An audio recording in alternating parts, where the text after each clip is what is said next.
It has been axiomatic for the Palestinian narrative that as a result of the First Arab-Israeli War in 1948, the Palestinian Arab refugees were forcibly expelled by Israeli forces from their towns and villages.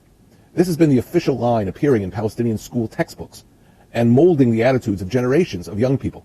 For example, those textbooks assert, quote, Palestine's war ended with a catastrophe that is unprecedented in history when Zionist gangs stole Palestine and expelled its people from their cities, their villages, their lands, and their houses, and established the State of Israel, unquote.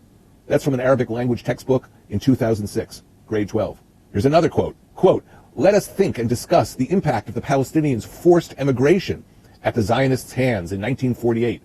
That's from a textbook of geography studies, grade 11, written just recently in 2017. A third quote, the Palestinian refugee camps were formed because of the ethnic cleansing perpetrated by the Zionist gangs. That's from a mathematics text, grade 11, in 2017. Despite the fact that the 1948 war was caused by the invasion by 5 Arab armies into the nascent state of Israel, the emerging Palestinian narrative put the blame squarely upon the Israeli side. The idea that the Palestinian exodus was caused by the orders of the Palestinian Arab leaders or was connected to the invasion by Arab armies has been rejected out of hand by prominent writers like Edward Said in his book, The Question of Palestine. That is why the recent words of Palestinian President Mahmoud Abbas at the PLO Consultative Council on December 9th, 2018 are so significant.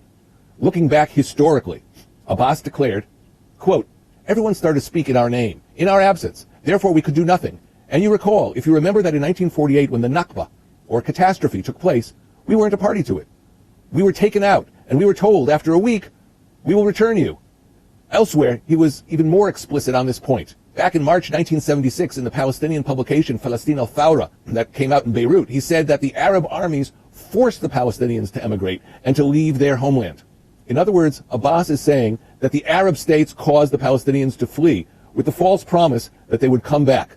The truth is that throughout the state of Israel, in places like Haifa, Tiberias, and the villages of the coastal plain, Israeli leaders told the Palestinians to stay. They begged them to stay. Of course, there were cases in which Palestinians left as a byproduct of the war. But as Israeli historian Benny Morris argued in Haaretz on July 29, 2017, Israel had no expulsion policy in 1948. Yet the notion that Israel had been born in sin because of its supposed role in the ethnic cleansing of the Palestinian Arabs has persisted and fueled the BDS movement on American campuses and in other places, spreading hate against Israel to this very day.